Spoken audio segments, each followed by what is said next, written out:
Minha ex-esposa abandonou nosso bebê para viajar pelo mundo com seu amante. Uma década depois, ela voltou porque minha ex-esposa deixou nosso bebê para viajar pelo mundo com seu amante.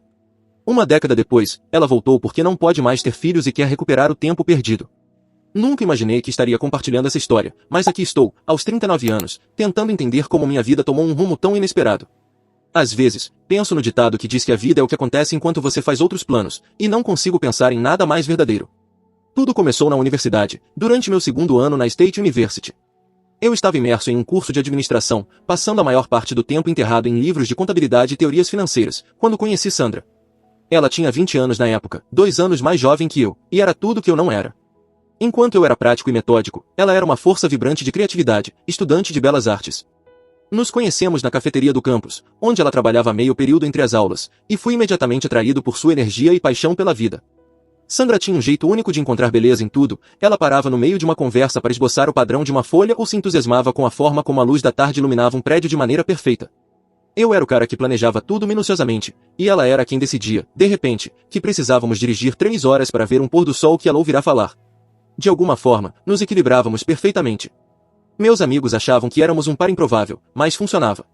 Ela despertava um lado meu que eu nem sabia que existia, e eu oferecia a ela a estabilidade que, no fundo, ela desejava. Namoramos durante o resto da faculdade, e aqueles 4 anos foram como um redemoinho. Sandra estava sempre trabalhando em novos projetos artísticos, esculturas, pinturas, instalações que tomavam conta de seu pequeno apartamento. Muitas vezes, eu me pegava ficando acordado até tarde, não estudando, mas observando-a trabalhar. Havia algo hipnotizante em vê-la completamente absorta, criando algo do nada. Ela ficava com tinta no cabelo e carvão sob as unhas, e nunca me pareceu mais linda do que nesses momentos. Após a formatura, comecei minha carreira em finanças, enquanto Sandra conseguiu um emprego em uma galeria local. Não era o trabalho dos seus sonhos, ela queria ser artista em tempo integral, mas pagava as contas e a mantinha conectada ao mundo da arte. Mudamos juntos para um pequeno apartamento no centro da cidade, e eu adorava chegar em casa e encontrar suas criações mais recentes espalhadas pelo nosso espaço. Nosso lar sempre cheirava a tinta terebintina, e passei a associar esses aromas à felicidade e ao lar. Quando a pedi em casamento, após 4 anos de namoro, pareceu o próximo passo natural. Ambos tínhamos 24 anos, estávamos estabelecidos em nossas carreiras e profundamente apaixonados. O pedido não foi extravagante, eu sabia que Sandra detestaria algo muito chamativo ou público. Em vez disso, escondi o anel em sua caixa de tintas, entre seus pincéis favoritos. Quando ela o encontrou naquela noite, enquanto se preparava para trabalhar em uma nova obra, apenas me olhou com lágrimas nos olhos e assentiu. Isso foi tudo o que precisei. Nosso casamento foi pequeno e íntimo, exatamente como ambos queríamos. Realizamos a cerimônia no quintal dos meus pais, com apenas familiares próximos e amigos. Sandra usou um vestido simples que encontrou em uma loja vintage, de alguma forma, fez parecer que foi feito especialmente para ela. Minha irmã Raquel foi sua madrinha, e elas haviam se tornado muito próximas ao longo dos anos. Sandra não tinha muitos parentes, seus pais morreram em um acidente de carro quando ela estava no ensino médio, então Raquel se tornou como a irmã que ela nunca teve. Os primeiros anos de casamento foram maravilhosos. Compramos uma casa pequena nos subúrbios, com um quintal grande e um quarto extra que Sandra imediatamente transformou em seu ateliê. Converti o porão em um escritório doméstico, e encontramos um ritmo confortável. Sandra continuava trabalhando na galeria, enquanto dedicava as noites e os fins de semana à sua arte. Eu estava subindo na hierarquia da minha empresa, trabalhando longas horas, mas sempre ansioso para voltar para casa, onde encontrava a comida de Sandra e suas histórias sobre o dia. Viajávamos quando podíamos pagar, fazendo viagens de fim de semana prolongadas para museus de arte em diferentes cidades. Sandra me arrastava por galerias durante horas, explicando técnicas e movimentos artísticos que eu nunca tinha ouvido falar, enquanto eu planejava nossos roteiros e garantia boas reservas para o jantar. Falávamos sobre ter filhos um dia, mas não tínhamos pressa. Estávamos aproveitando construir nossa vida juntos e sentíamos que tínhamos todo o tempo do mundo. Por volta do nosso 5º aniversário de casamento, quando ambos tínhamos 29 anos, as conversas sobre bebês ficaram mais sérias. Sandra começou a falar sobre como queria ser jovem o suficiente para acompanhar nossos filhos, e eu estava financeiramente estável para sustentar uma família confortavelmente. Caminhávamos pela seção de bebês nas lojas e imaginávamos como seriam nossos filhos. Sandra estava convencida de que eles teriam minha natureza prática e seu olhar artístico, a combinação perfeita, ela brincava. A decisão de começar a tentar foi um marco. Sandra parou de tomar anticoncepcional naquele verão, e mergulhamos no processo com o mesmo entusiasmo que trazíamos para tudo. Ela comprou livros sobre nutrição na gravidez e começou a tomar vitaminas pré-natais meses antes de concebermos. Eu pesquisei pediatras e comecei a analisar apólices de seguro de vida. Éramos planejadores, até quando se tratava de fazer um bebê. Levamos 6 meses tentando antes que Sandra engravidasse, e nunca esquecerei o dia em que ela me contou. Ela estava se sentindo estranha havia alguns dias, mas não queria nos iludir fazendo um teste cedo demais. Quando finalmente fez, montou uma caça ao tesouro elaborada pela casa, com pistas sobre nosso futuro. A pista final me levou ao banheiro, onde ela deixou o teste de gravidez positivo no balcão, com um bilhete que dizia, surpresa, papai. Eu estava nas nuvens. Imediatamente comecei a ler todos os livros sobre paternidade que conseguia encontrar. Ia a todas as consultas médicas, anotava tudo o que o médico dizia e fazia perguntas demais sobre o que esperar. Sandra parecia feliz com a gravidez, mas notei que estava mais cansada que o usual e muitas vezes parecia perdida em pensamentos. Presumi que era normal, seu corpo estava mudando, e ela provavelmente estava processando a enorme mudança de vida que estávamos prestes a enfrentar. A gravidez progrediu bem do ponto de vista médico. Sandra teve enjoos matinais terríveis no primeiro trimestre, então aprendi a cozinhar refeições básicas, já que ela não suportava a maioria dos cheiros. Eu lhe trazia biscoitos e refrigerante de gengibre pela manhã e massageava suas costas quando ela sentia náuseas. No segundo trimestre, ela pareceu recuperar a energia, e eu amava ver sua barriga crescer e sentir o bebê chutar quando colocava a mão em seu ventre à noite. Mergulhei na preparação do quartinho. Sandra escolheu uma paleta de cores em amarelo suave, já que decidimos não saber o sexo do bebê. Passei os fins de semana pintando e montando móveis, embora Sandra tenha precisado refazer a maior parte da minha pintura porque, como ela gentilmente apontou, eu não tinha nenhum senso artístico. Ela pintou murais belíssimos nas paredes, com animais caprichosos e nuvens suaves que pareciam saídos de um livro infantil. Olhando para trás agora, consigo ver sinais de que Sandra estava se afastando durante a gravidez, mas na época atribuí tudo aos hormônios e à ansiedade natural de ser mãe pela primeira vez. Nossas conversas durante o jantar ficaram mais silenciosas, e ela passava mais tempo no ateliê, embora não estivesse criando muita arte. Quando eu perguntava no que ela estava pensando, ela apenas dizia que estava processando tudo e planejando como nossas vidas mudariam. Nathan nasceu em uma manhã chuvosa de terça-feira, em outubro, após 12 horas de trabalho de parto. Nunca estive tão assustado e animado ao mesmo tempo. Quando o médico o colocou em meus braços pela primeira vez, senti uma onda avassaladora de amor e proteção que nunca havia experimentado antes. Ele era perfeito, com dedinhos minúsculos, uma cabeleira escura e olhos alertas que pareciam absorver tudo. Sandra parecia exausta, mas linda segurando-o, e lembro-me de pensar que nossa pequena família estava finalmente completa. Os primeiros 2 meses com Nathan foram um borrão de noites sem dormir, trocas de fraldas e aprendizado sobre ser pais. Tirei 6 semanas de licença paternidade para ajudar Sandra a se adaptar, e essas semanas foram as mais difíceis e incríveis da minha vida. Nathan era um bebê tranquilo, mas, como todos os recém-nascidos, tinha dias e noites trocados nas primeiras semanas. Eu fazia as mamadas da meia-noite enquanto Sandra tirava leite, e nos revezávamos andando com ele pela casa quando estava inquieto. Sandra parecia ter mais dificuldade do que eu esperava para se ajustar à maternidade. Ela enfrentava problemas com a amamentação e muitas vezes parecia sobrecarregada pelas necessidades de Nathan. Eu fazia o possível para assumir o máximo de responsabilidades, cuidando de todas as trocas de fraldas noturnas, da maioria das mamadas depois que passamos para a fórmula, e lidando com os visitantes que vinham conhecer nosso filho. Achei que era normal para uma nova mãe se sentir sobrecarregada, e eu queria apoiá-la da melhor forma possível. O dia que mudou tudo começou como qualquer outro. Eu tinha uma reunião cedo com um possível novo cliente, então saí de casa antes que Sandra e Nathan acordassem. Costumava beijá-los antes de sair e sussurrar que estaria de volta para o almoço. A reunião foi melhor do que o esperado e terminou 1 hora mais cedo, então decidi surpreendê-los voltando para casa antes e trazendo almoço do deli favorito de Sandra. Pensei que isso poderia animá-la, já que ela parecia particularmente desanimada nos últimos dias. Quando cheguei à nossa entrada, imediatamente percebi que algo estava errado. O carro de Sandra não estava lá, mas o carrinho de Nathan e a bolsa de fraldas estavam na porta da frente, como se ela tivesse planejado levá-los, mas esquecido. A casa estava estranhamente silenciosa quando entrei, e meu primeiro pensamento foi que talvez tivessem saído para um passeio e ela tivesse esquecido o carrinho.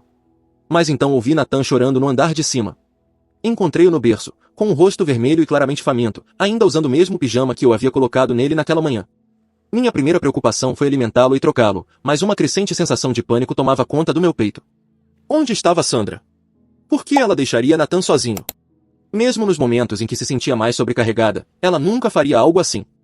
Depois que consegui acalmar Nathan com uma mamadeira, desci as escadas novamente foi quando vi o envelope na mesa de jantar com meu nome escrito na caligrafia de Sandra. Minhas mãos tremiam ao abri-lo, e o que li ali destruiu completamente meu mundo. A carta tinha 2 páginas, escrita à mão com a mesma caligrafia cuidadosa que Sandra usava para rotular suas obras de arte.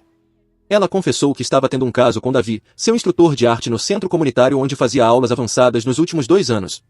Escreveu sobre como Davi entendia sua alma artística de uma forma que eu nunca poderia, como eles haviam se apaixonado profundamente e decidido viajar pela Europa juntos enquanto ele trabalhava em sua próxima exposição.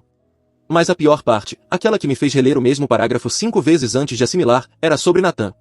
Ela escreveu que Davi era o pai biológico de Nathan, não eu. Ela engravidara durante um dos workshops de arte de fim de semana e sabia desde o início que o bebê não era meu. Disse que não conseguia lidar com a culpa de criar Nathan comigo, sabendo da verdade, e que Davi não queria se prender a um bebê quando tinham tantos planos para o futuro juntos. A carta terminava com um pedido de desculpas que soava vazio e a informação de que ela já havia assinado os papéis de divórcio e a renúncia aos direitos parentais, que estavam no envelope junto com as chaves da casa. Escreveu que esperava que um dia eu entendesse que sentia muito pela dor que estava causando, mas que não podia mais viver uma mentira.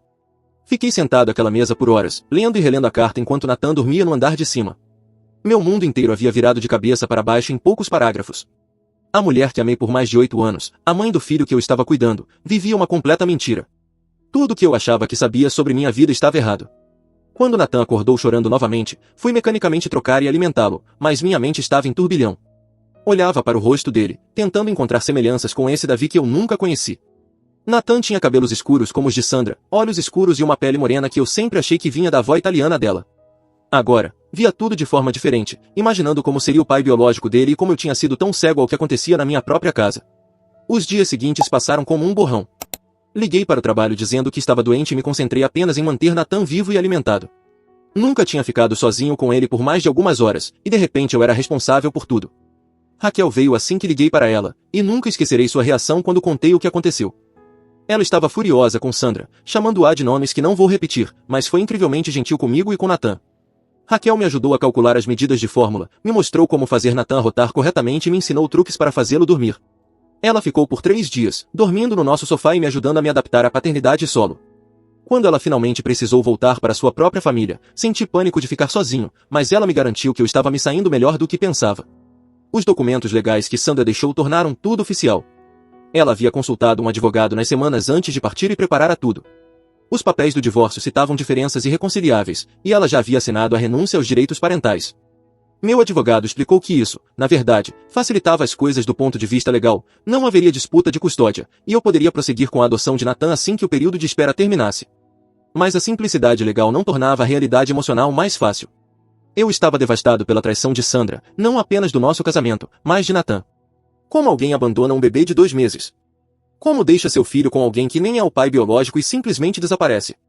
A parte racional de mim sabia que eu deveria entrar em contato com os serviços sociais ou tentar localizar Davi, mas toda vez que olhava para Nathan, não conseguia imaginar entregá-lo a estranhos ou a um homem que já deixará claro que não o queria. Meus pais foram incríveis nesse período. Quando finalmente tomei coragem para ligar e contar o que aconteceu, minha mãe não hesitou por um segundo. Ela disse algo que nunca esquecerei: esse bebê precisa de amor, não de testes de DNA. Meus pais imediatamente se mobilizaram para ajudar de todas as formas possíveis. Minha mãe vinha várias vezes por semana para ajudar com Nathan e me ensinar coisas sobre cuidados com bebês que pareciam vir naturalmente para ela. Meu pai me ajudou a pesquisar bons advogados e até se ofereceu para pagar os custos do processo de adoção. O primeiro ano foi a coisa mais difícil que já fiz. Mudei para um emprego com horários mais flexíveis e um chefe mais compreensivo. Emily ou minha mãe cuidavam de Nathan quando eu tinha reuniões importantes ou precisava viajar a trabalho. Aprendi a equilibrar alimentar Nathan enquanto digitava relatórios, trocar fraldas em tempo recorde e funcionar com o mínimo de sono. Tornei-me especialista em tarefas com uma mão só e conseguia preparar uma mamadeira meio dormindo. Mas, apesar do cansaço e da constante preocupação sobre estar fazendo tudo certo, me apaixonei completamente por ser o pai de Nathan. Seu primeiro sorriso foi para mim. Estive presente no seu primeiro riso, na primeira vez que dormiu a noite toda, na primeira comida sólida. Quando ele começou a engatinhar e depois a andar, eu era quem incentivava e tornava a casa a prova de bebês. Cada marco parecia uma vitória que conquistávamos juntos. Conforme Nathan crescia, fui honesto com ele sobre suas origens de forma apropriada para sua idade. Quando ele teve idade suficiente para entender, expliquei que não era seu pai biológico, mas que escolhi ser seu pai em todos os sentidos que importavam. Ele sempre aceitou isso como parte de sua história. Ele me chama de pai, diz que me ama todas as noites antes de dormir e nunca pareceu sentir que faltava algo em sua vida. Nathan tem 10 anos agora e é tudo o que eu poderia desejar em um filho. É inteligente, engraçado e gentil com todos que conhece. Ele joga basquete e faz parte do time de matemática da escola. Tem minha natureza prática, mas também o olhar criativo de Sandra, está sempre construindo coisas com Lego e desenhando histórias em quadrinhos elaboradas. Temos noites de jogos toda sexta-feira e vamos acampar todo o verão. Nossa vida juntos tem sido tudo o que sonhei quando imaginava ter uma família. Não tive notícias de Sandra ou Davi desde o dia em que partiram, e, honestamente, preferia assim. Nathan ocasionalmente perguntava sobre seus pais biológicos quando era mais novo, mas nunca demonstrou grande interesse em conhecê-los. Ele dizia coisas como: por que eu gostaria de conhecer pessoas que não me queriam, com a lógica direta que só as crianças têm? Mas na última semana, tudo mudou quando Sandra apareceu na nossa porta. Eu estava ajudando Nathan com um projeto de estudos sociais quando a campainha tocou. Ao abrir a porta, levei um momento para reconhecer a mulher parada ali. Sandra parecia mais velha, mais magra e de certa forma desgastada, além do que o simples envelhecimento explicaria. Seu cabelo estava mais curto, com fios grisalhos, e ela tinha rugas ao redor dos olhos que eu não lembrava. Mas era definitivamente ela. Sandra começou a chorar no instante em que me viu, pronunciando meu nome como se fosse uma pergunta carregada de emoção. Fiquei tão atônito que apenas fiquei parado por um momento antes de perguntar o que ela estava fazendo ali. Ela disse que precisava conversar comigo sobre Nathan, e foi então que percebi que Nathan havia se aproximado para ver quem estava à porta. Ele ficou atrás de mim, observando aquela estranha com curiosidade, mas sem qualquer sinal de reconhecimento. Pedi a Nathan que voltasse para seus deveres de casa e saí, fechando a porta atrás de mim. Sandra começou a falar imediatamente, as palavras saindo em tropel, como se ela estivesse ensaiado por dias. Ela me contou que ela e Davi haviam se casado, mas não conseguiram ter filhos, apesar de anos tentando. Ela sofreu 2 abortos espontâneos, e os médicos recentemente a informaram que ela não poderia mais conceber devido a complicações do segundo aborto. Então, ela disse as palavras que me fizeram rir alto, de tão absurdas, quero Nathan de volta. Eu disse a ela que Nathan era meu filho, fui eu quem o ensinou a andar de bicicleta, ajudei com os deveres de casa, o abracei durante viroses estomacais e pesadelos. Estive presente em todas as peças escolares, todos os jogos de basquete, todos os momentos importantes, enquanto ela vivia sua vida dos sonhos com o parceiro do seu caso amoroso. A ousadia dela aparecer após 10 anos e esperar simplesmente retomar o filho que abandonou era algo além da minha compreensão. Sandra começou a chorar mais intensamente, dizendo que era jovem e tola, mas que se arrependia de ter deixado Nathan todos os dias. Ela implorou para conhecê-lo, apenas uma vez, alegando que Davi a estava pressionando para recuperar o filho deles, já que não podiam ter outros filhos. Eu recusei e disse a ela para ir embora. Foi quando ela ameaçou me levar ao tribunal, afirmando que era mãe biológica e tinha direitos. Eu a desafiei a tentar. Eu tinha guarda legal total, e Nathan já tinha idade suficiente para decidir com quem queria viver. Ela foi embora, mas eu podia sentir que aquilo não havia acabado. Imediatamente liguei para meu advogado para me preparar para o que ela pudesse tentar em seguida. A parte mais difícil foi que eu não havia contado a Nathan quem ela era, e o vi observar da janela do quarto enquanto eu conversava com aquela estranha chorosa na nossa varanda. Naquela noite, Nathan perguntou quem era a mulher, e decidi ser honesto. Expliquei que ela era sua mãe biológica e que queria conhecê-lo. A resposta dele foi imediata e clara, não quero conhecê-la. Você é meu pai, e ela é apenas uma estranha. Mas eu podia ver que o encontro o havia abalado, e ele ficou mais quieto que o normal nos dias seguintes. Atualização 1 fazem 3 semanas desde que Sandra apareceu na nossa porta, e a situação escalou além de qualquer coisa que eu poderia ter imaginado. Ela não estava fazendo ameaças vazias sobre ir ao tribunal. Ontem de manhã, recebi papéis de custódia no meu escritório. Sandra está buscando custódia parcial de Nathan, alegando que sofria de depressão pós-parto quando abriu mão dos seus direitos e que foi coagida a tomar essa decisão. Segundo meu advogado, o caso dela é fraco, já que ela renunciou voluntariamente aos seus direitos parentais e abandonou Nathan por 10 anos. Mas ainda precisamos nos preparar para uma batalha legal, o que significa documentar tudo e possivelmente submeter Nathan ao trauma de avaliações de custódia e audiências judiciais. Os papéis de custódia nem foram a pior parte do que aconteceu. Sandra tem tentado, de forma sistemática, se inserir na vida de Nathan de maneiras cada vez mais invasivas. Na última terça-feira, ela descobriu, não sei como, em qual escola Nathan estuda, suspeito que obteve a informação de um antigo amigo em comum que ainda a segue nas redes sociais. Ela apareceu durante o intervalo do almoço, dizendo à secretaria da escola que era mãe de Nathan e queria fazer uma surpresa. Felizmente, eu já havia informado a escola sobre a situação no dia seguinte à sua primeira aparição na nossa casa. O diretor me ligou imediatamente quando Sandra apareceu, e ela foi convidada a se retirar. Mas ela causou uma cena na secretaria, gritando sobre seus direitos maternos e como eu havia manipulado seu filho contra ela. Infelizmente, a sala de Nathan tem vista para a secretaria, e ele viu toda a confusão da janela. Nathan ficou tão abalado com o incidente que não quis ir à escola pelos 4 dias seguintes. Ele dizia que estava se sentindo mal, mas eu sabia que estava com medo de que ela aparecesse novamente. Tive que trabalhar de casa nesses dias porque ele não me deixava sair de sua vista. Ver meu filho, normalmente confiante e extrovertido, tão ansioso e assustado partiu meu coração. Raquel tem sido incrível durante tudo isso, mas até ela foi arrastada para essa confusão. Sandra a encontrou no Facebook e a bombardeou com mensagens implorando ajuda para conhecer Nathan. Ela enviou a Raquel fotos antigas de Nathan bebê, alegando que provavam que ela sempre o amou. Raquel ficou furiosa porque aquelas não eram fotos tiradas por Sandra, eram fotos que eu compartilhei com a família durante o primeiro ano de Nathan, fotos que Sandra provavelmente salvou das redes sociais antes que eu bloqueasse todos os nossos contatos em comum. Raquel me enviou capturas de tela da conversa antes de bloquear Sandra. As mensagens eram perturbadoras, com Sandra alternando entre se vitimizar, eu era jovem e estava assustada, e fazer ameaças, Davi tem contatos no sistema jurídico. Ela até tentou culpar Raquel, dizendo que, como mulher, ela deveria entender a dor de uma mãe. A resposta de Raquel foi perfeita, mães de verdade não abandonam seus bebês de 2 meses para viver com seus parceiros de caso.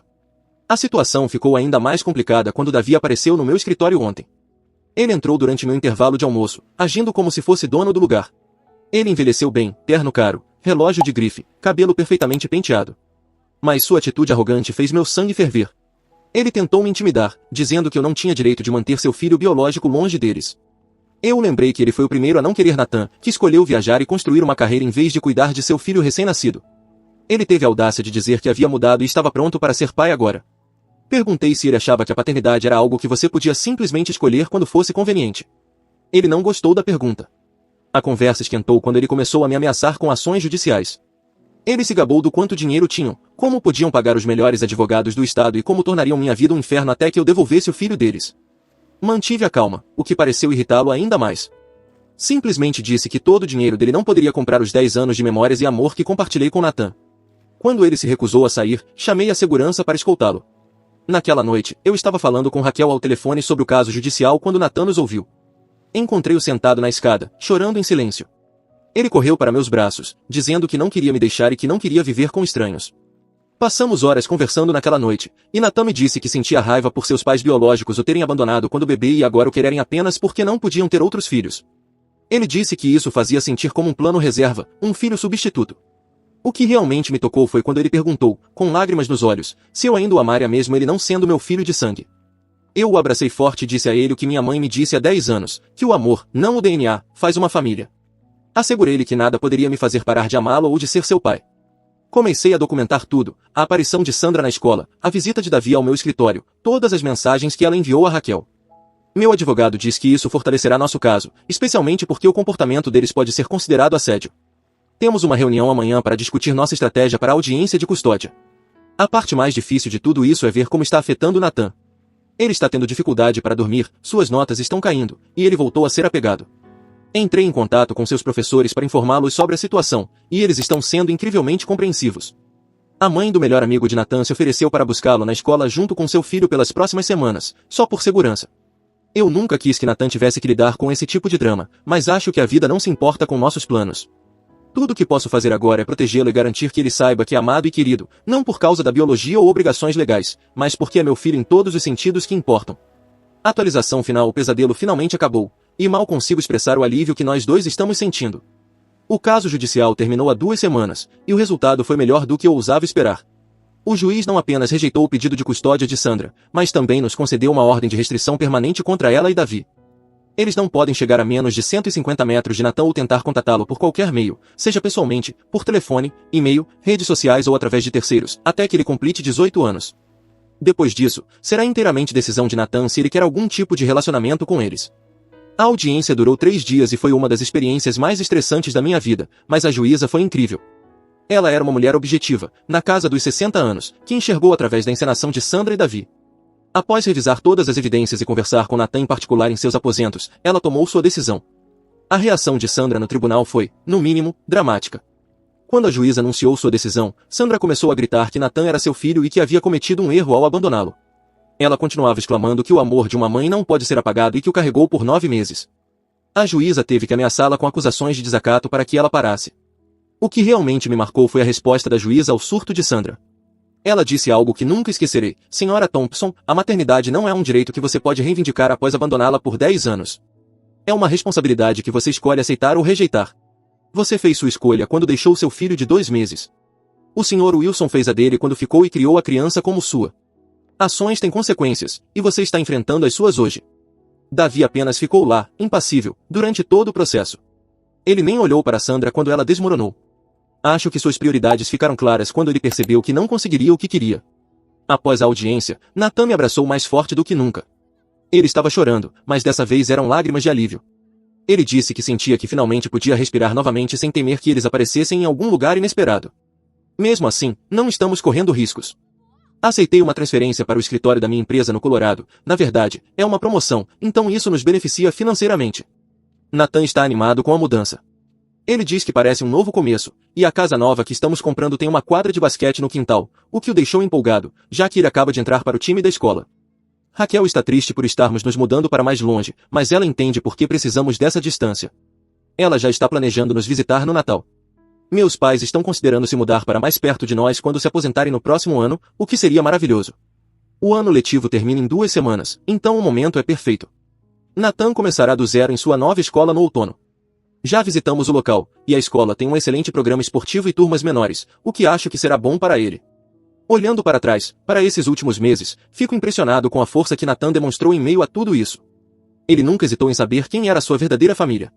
Como ele disse à juíza quando ela conversou com ele em particular, meu pai é aquele que me escolheu e ficou comigo. Isso significa mais do que compartilhar DNA. Toda essa experiência reforçou algo que eu sempre soube, mas talvez nunca tenha valorizado completamente, que família não é sobre biologia. É sobre escolha, amor e compromisso. Sandro e Davi podem compartilhar o DNA de Nathan, mas nunca compartilharão o vínculo que construímos ao longo dos últimos 10 anos.